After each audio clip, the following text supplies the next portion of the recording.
রীতি, হ্যাঁ রীতি কোথায় আছো? আসছি।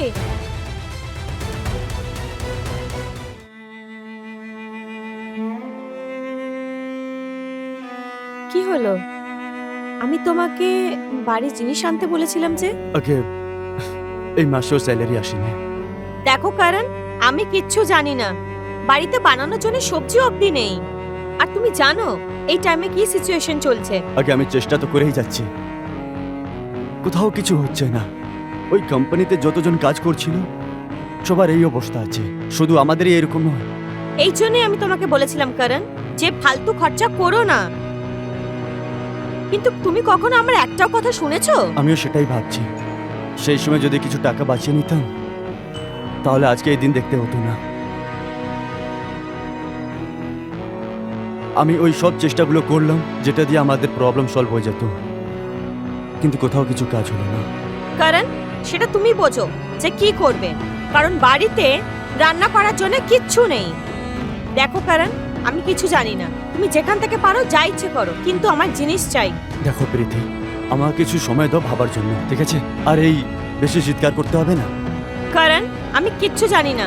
একটা কাজ করো, তুমি সারা দিন বসে এটাই ভাবতে থাকো, কারণ তোমার ব্যাংক আর লোনদারদের এত ফোন আসে যে আমি হাঁপিয়ে গেছি। কারণ তুমি বসে ভাবো, আমি যাচ্ছি।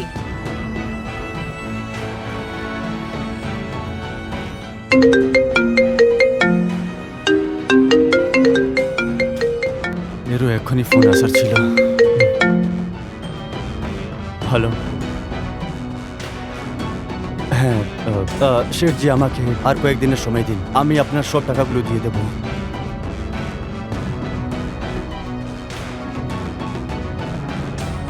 হ্যাঁ, আমি দিয়ে দেব, এইবার আমি আপনার সব টাকাগুলো দিয়ে দেব।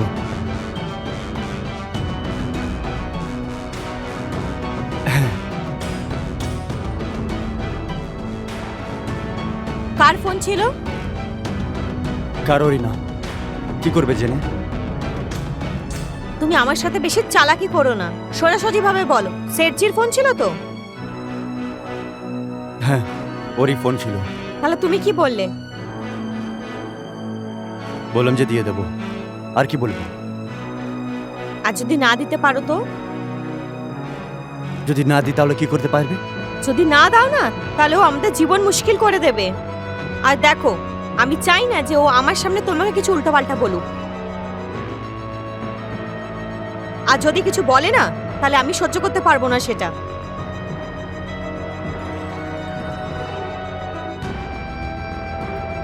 প্রীতি, যদি তুমি আমার কথাগুলো না বোঝো তাহলে আর কে বুঝবে? একটু ধৈর্য ধরে রাখো, সব ঠিক হয়ে যাবে। সব বউদের ধর্ম হয় স্বামীর সঙ্গে দাঁড়িয়ে থাকতে। এত মন খারাপ কেন করছো? আমি এখনো জীবিত আছি, সব ঠিক করে দেব।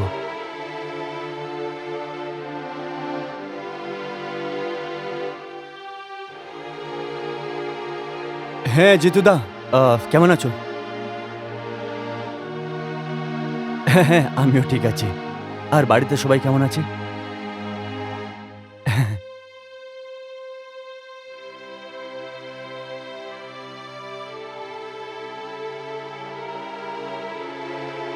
এই জিতুটাকে? আগে কিছু না, ওই গ্রামের একটা দাদা হচ্ছে, আমার বন্ধুর মতনই আছে। ওর যে বাবা আছেন উনি গ্রামের অনেক বড় লোক হচ্ছেন, অনেক টাকা আছে ওদের, আর আর মেয়েবাজি খুব করে। তাহলে তুমি ওকে বললে না কেন যে তুমি এখন বাইরে? আগে আমি চেষ্টা তো করতেই যাচ্ছিলাম, কখনো নেটওয়ার্ক প্রবলেম, কখনো আমার কথাটা শুনতে চাইছিল না, বলতে পারলাম না, আমি কি করব? তুমি যা করতে চাও করতে থাকো নিজের মর্জিতে। আগে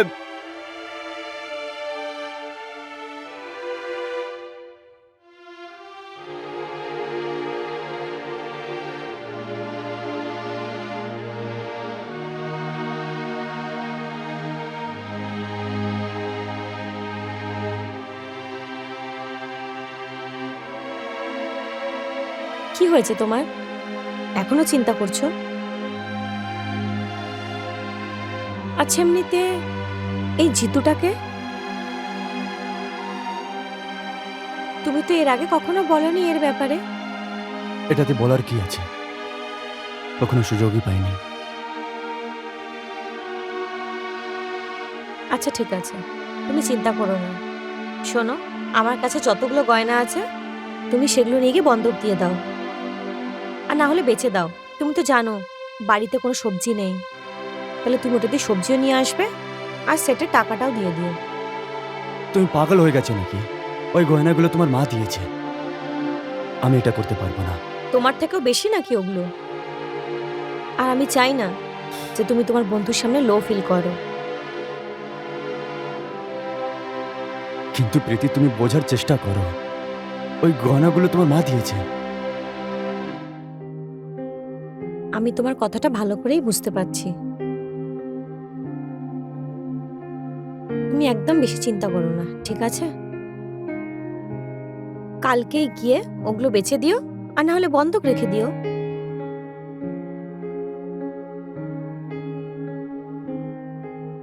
আর আমি চাই না যে তোমার বন্ধু গ্রামে যাওয়ার পর তোমার ব্যাপারে কোনো রকমেরই উল্টোপাল্টা কথা বলে, ঠিক আছে? প্রীতি, তুমি জানো না যে তুমি আমার উপর থেকে কত বড় টেনশন নামিয়ে দিলে। তাহলে আমি কখন কাজে আসতাম? হ্যাঁ, আর স্ত্রীরা তো হয় স্বামীর সাথ দেওয়ার জন্যে।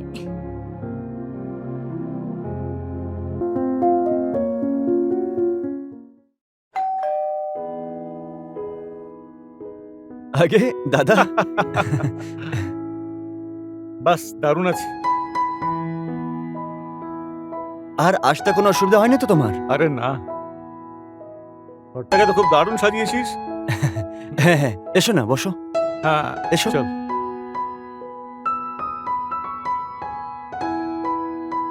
আর বলো দাদা। বাস একদম সব দারুণ। আচ্ছা প্রীতি, একটু জল নিয়ে এসো। আচ্ছা শোনো না, আমাদের ওই গ্রামের একটা ছেলে থাকতো যার বিয়ে হচ্ছিল না, আগে ওর নামটা কি ছিল? রমেশ। আরে একটা গাধা হয়ে গেছে, ওর সাথে একটা বিশাল ঘটনা ঘটেছে। জানিস কি, ওকে না সিগারেট দেখিয়ে বিড়ি ধরিয়ে দিয়েছে ওর হাতে। সিগারেট দেখিয়ে বিড়ি? কি দাদা, তুমিও নাকি সব বলো, বুঝতেই পারি না। আমি বুঝতে পারছি না, সোজা সোজা বলো না কি হয়েছিল।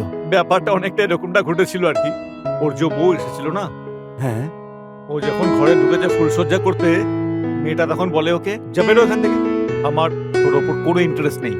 ওরে বাবা রে বাবা, কি বলছো তুমি এসব? মা কালী, এই ঘটনাই ঘটেছিল একদম। এটা তো সত্যি মজার। মেয়েদের ওপর ইন্টারেস্ট, ছেলেদের তাহলে কি হবে?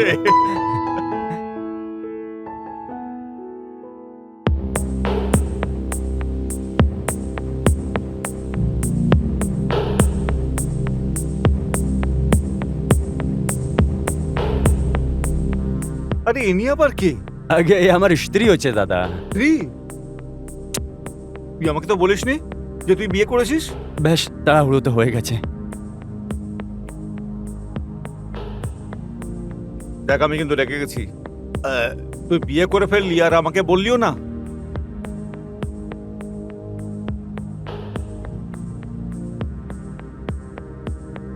আচ্ছা একটা কাজ করো, তাড়াতাড়ি না 2 কাপ চা বানিয়ে নিয়ে চলে এসো। তোমরা কথা বলো, আমি এক্ষুনি ফাটাফাট 2 কাপ চায় নিয়ে আসছি। ঠিক আছে। চা খুব ভালো বানায় দাদা। হ্যাঁ। হ্যাঁ। আরে ভাই, সেটা তো চা খাওয়ার পরেই হ্যাঁ। বোঝা যাবে।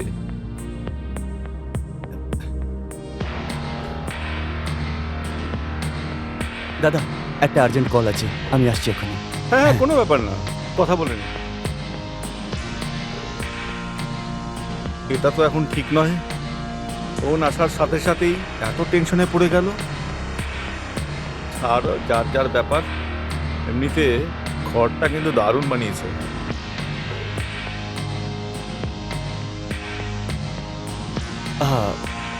আচ্ছা দাদা, আমাকে একটা আর্জেন্ট কাজ চলে এসছে, তাহলে আমি ওটা করে আসছি। তুমি এমনিতেও অনেক দূর থেকে এসছো, তুমি একটা কাজ করো, একটু ফ্রেশ হয়ে নাও, আরাম করো ভেতরে। ঠিক আছে? ঠিক আছে, ঠিক আছে, ঠিক আছে, তুই কাজ করে আয়, আমি হ্যাঁ। স্নান টান করে ফ্রেশ হয়ে নিচ্ছি।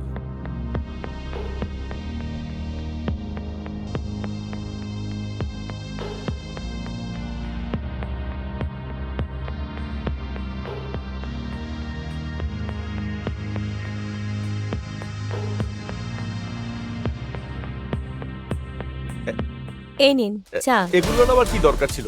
আগে করণ এসে গেলে ভালো হতো। অ্যাকচুয়ালি ওই করণ একটু কাজে বাইরে গেছে, ততক্ষণ আপনি খেয়ে নিন। এখন এটা আমি একা কি করে খেতে পারি? কোনো একজনের উচিত ছিল কোম্পানি দেওয়ার। আপনি নিজেও নিয়ে আসুন না, একই সাথে হবে। ঠিক আছে নিয়ে আপনি আসুন, নিন, একসাথেই খাই। আমি নিয়ে আসছি। হ্যাঁ,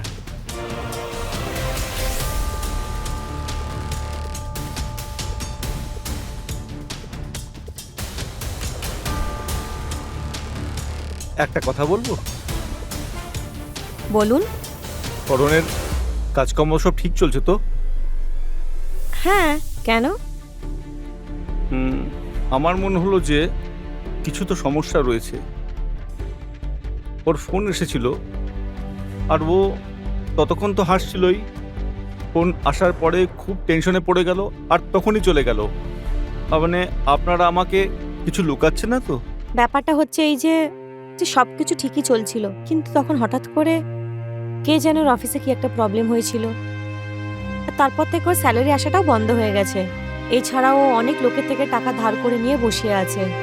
তাই তো আমার মনে হলো যে হঠাৎ ওর আবার কি হলো, কিছু তো নিশ্চয়ই লুকাচ্ছে। সেই জন্য আপনাকে জিজ্ঞেস করছি। আর ও ঠিক এরকমই, সব কিছু রহস্য ও নিজের বুকে আটকে রাখে আর কাউকে কিছু বলেও না। আচ্ছা, এখন টেনশন না করার কোনো দরকার নেই, আমি এসে গেছি না, সব ঠিক হয়ে যাবে। আর আপনারা এখন হেসে খেলে জীবন কাটাবেন। আপনি চাটা খেয়ে নিন, ঠান্ডা হয়ে যাবে। হ্যাঁ, আচ্ছা আমি কি বলছি যে আপনার কোনো বোন আছে কি? কেন, আপনি বিয়ে করবেন নাকি? হ্যাঁ হ্যাঁ হ্যাঁ, কেন করব না? যদি আপনি এত সুন্দরী হন তাহলে আপনার বোনও নিশ্চয়ই খুব সুন্দরী হবে। তো ভাইবজি যে বিয়ে করেই নি। আমারই বোন কেন, অন্য কেউ পছন্দ হবে না নাকি আপনার? চলবে নিশ্চয়ই, কথা সেটা নয়। বিয়ে করার পর শপিং করতে হবে, 2-4 লাখ টাকা তো খরচা করব সেই ওপরে। মেয়ে কিন্তু খুবই সুন্দরী হওয়া দরকার। কি, আমি সুন্দর দেখতে? আরে ভাই, নিজে জানেন না আপনি এতটাই সুন্দরী, এত সুশ্রী। এবার এইটা বলবেন না যে আপনি আমাকেই বিয়ে করতে চান। কেন করতে পারি না? আরে এত সুন্দরী যদি সে বউ পাবে, সে তো বিয়ে করবেই। আর তারপরে তার উপর মন খুলে পয়সা খরচা করব, যত টাকাই তার দরকার হোক না কেন পুরো খরচা করে দেবো তার উপর। আরে কি ব্যাপার আছে? লক্ষ টাকার কথা হচ্ছে? আরে তুমি? আরে কিছু নয়, ওই শপিং এর কথাবার্তা হচ্ছিল। আগে দাদা, তুমি কার কথায় আসছো? এর উপরে যদি ছেড়ে দাও তাহলে পুরো মলটা কিনে বসে যাবে। আমি বলছিলাম যে তুমি হাত মুখ ধুয়ে ফ্রেশ হয়ে নাও, বাইরে যাওয়া যাক, কিছু প্ল্যানিং করবো। হ্যাঁ হ্যাঁ, ঠিক আছে ঠিক আছে ঠিক আছে দাদা, চলো তুমি চলে এসো।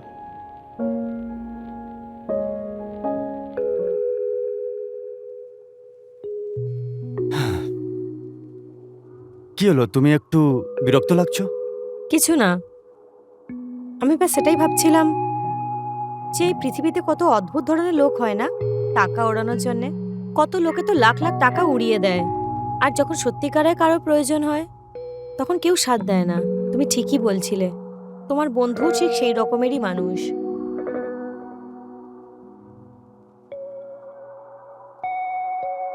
তাহলে তুমি দাদাকে আমাদের ব্যাপারে সবকিছু বলে দিয়েছো? তাহলে আমি কি করব? উনি বারবার আমাকে একই জিনিস জিজ্ঞেস করছিলেন, আর আমি ভাবলাম যে তুমি হয়তো দাদার সাথে এই ব্যাপারে কোনো কথা বলেছো। হ্যাঁ, তাই আমি বলে দিয়েছি দাদাকে সব কথা। আর এত কিছু বলার পরেও উনি শুধু মেয়েদেরই কথা বলে যাচ্ছেন। আমি তোমাকে বলেছিলাম না ও খুব মেয়েবাজ লোক হচ্ছে, আর তুমি আমার উপরে বিশ্বাসই করছিলে না। ওনার তো কিছু চাই আসলো না। যাই হয় ভালোর জন্যই হয়, ও আছে তো সব ঠিক হয়ে যাবে।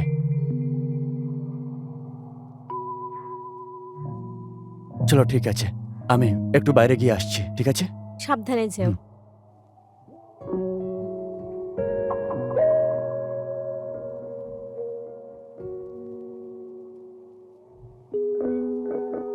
মনে হচ্ছে তোমার নেশা হয়ে গেছে। আগে দাদা, আমার নেশাই হচ্ছে না, বলছো যে হয়ে গেছে। কি বাজে মদ নিয়ে এসো, নেশাই হচ্ছে না। এটা শেষ করার আগে পরে আরেকটা দিচ্ছি। কি চুতিয়া বানাচ্ছিস? তোর 5 পেয়ে খেয়েও এখনো নেশা হয়নি? হ্যাঁ,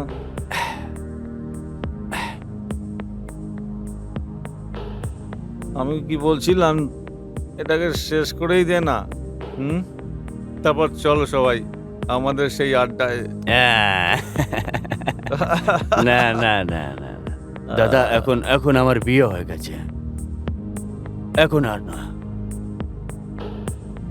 তুই একটা কথা বল আমায়, হ্যাঁ, এই সময়টায় কি রেট চলছে? আরে চামিয়ানা যাবে কি? আস্তে আস্তে আস্তে শুনে নেবে। হ্যাঁ, আমরা দুজনে ঘরে বসে আছি, হুম। তা তো ভুলেই গেছি। এখন কি রেট চলছে? রেট, দাদা তুমি রেট জেনে কি করবে? রেট বেশি হোক কম হোক, তুমি সঙ্গে থাকলে চিন্তা করে কি হবে? তুই শেষ কর না আগে এটা, তারপর হ্যাঁ। যাই আমরা সেই স্বর্গে।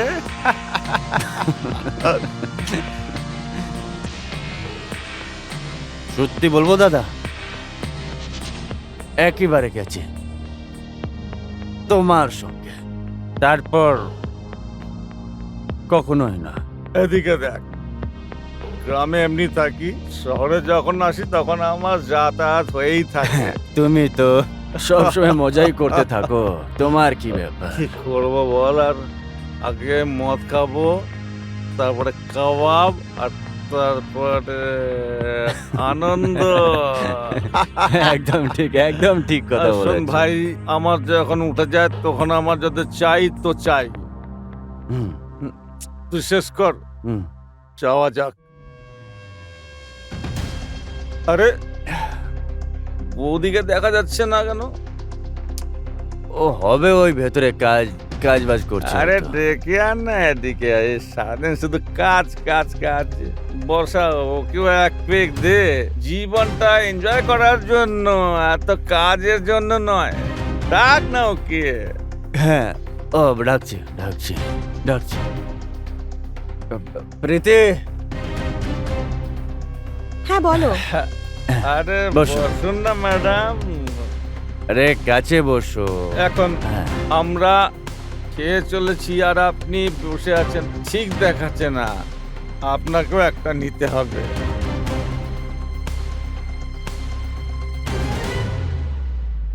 দেখো, তুই আমার বন্ধু কি না? হুম। আগে না, আমি খাই আগে না। দাদা বাড়ির লোক হচ্ছে কারণ আগে। আর আরে আমার জন্য একটা পেক তো নিতেই হবে। হ্যাঁ, না না, কেন? একটু কেন, একটু টেস্ট করে দেখো দেখো। আমি বৌদির জন্য ক্লাস নিয়ে এসেছি, ওনাকে আলাদা আরে করে পেক বানিয়ে দেবো। আরে বাবা, আরে ঠিক আছে, না নাও নাও নাও নাও, এ নাও, একদম কড়া মাল। র, হ্যাঁ, you know what is hmm. raw? নিয়ে নাও নিয়ে নাও। খেয়ে নাও, দারুণ লাগবে তোমার। আরে নাও না নাও না।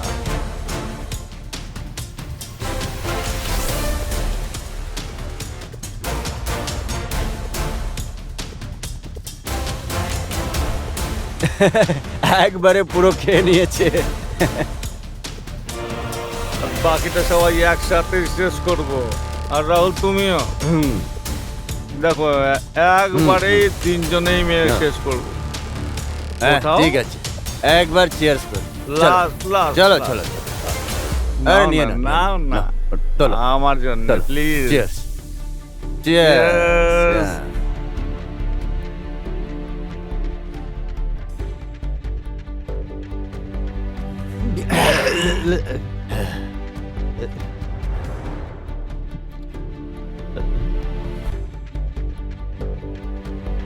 আমার এরকম লাগছে যে আমার নেশা হয়ে গেছে, আমার নেশা হয়ে গেছে।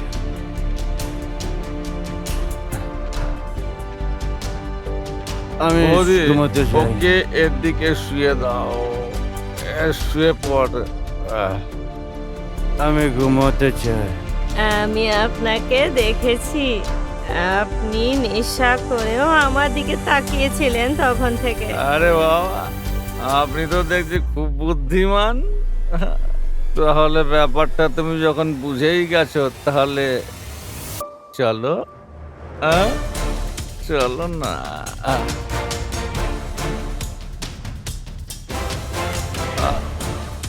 চলো না। আরে না, আরে তোমার কি আবার হলো এখন?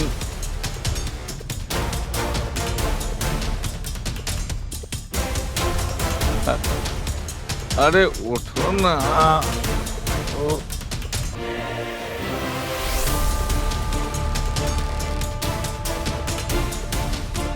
না, আমি আমার স্বামীকে ধোকা দেবো না, ছাড়ো।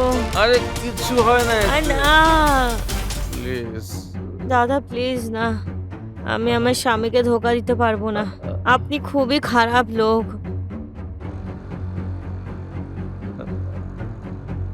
আপনি আমাকে এতটাই খারাপ ভাবেন কি?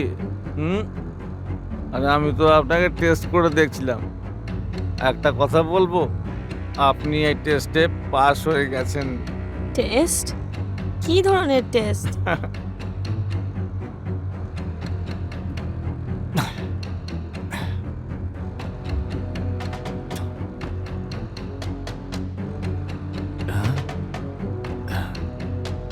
এরা দুজন কোথায় চলে গেল? গ্লাসও এইদিকেই আছে। মাথা খুব ধরে নিয়েছে। প্রীতি, প্রীতি মনে হচ্ছে ঘুমিয়ে পড়েছে। আমাকে এখানে একা ছেড়ে ঘুমিয়ে পড়লো। দাদা কোথায় গেল? দেখি গিয়ে।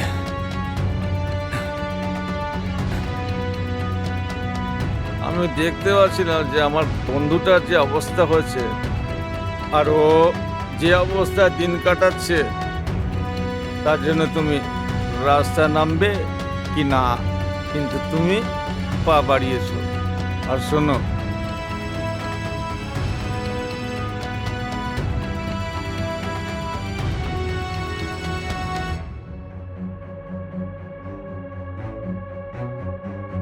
আমার বন্ধুরা যথেষ্টই ভাগ্যবান যে তোমার মতো স্ত্রী পেয়েছেন।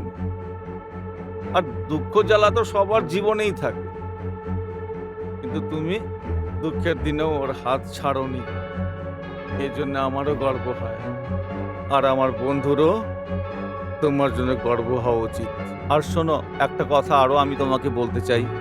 আমি দরজায় 3 লাখ টাকা রেখে দিয়েছি। ও যখন আসবে ওকে দিয়ে দিও, আর নিজের সংসারের অবস্থা ঠিকঠাক করে নিও, ঠিক আছে? আমি চললাম। আমি গ্রাম থেকে শুধু এই কারণেই এসেছিলাম, তোমাদেরকে দেখার জন্য। আপনারা আমার সম্বন্ধে খারাপ কিছু ভাববেন না। না না দাদা, আপনি আমাকে ক্ষমা করে দিন। হয়তো আমি তোমাকে বুঝতে ভুল করে দিয়েছি।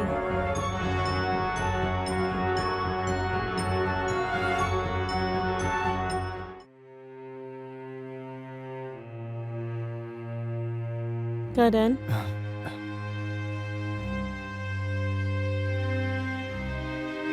দাদা চলে গেছেন।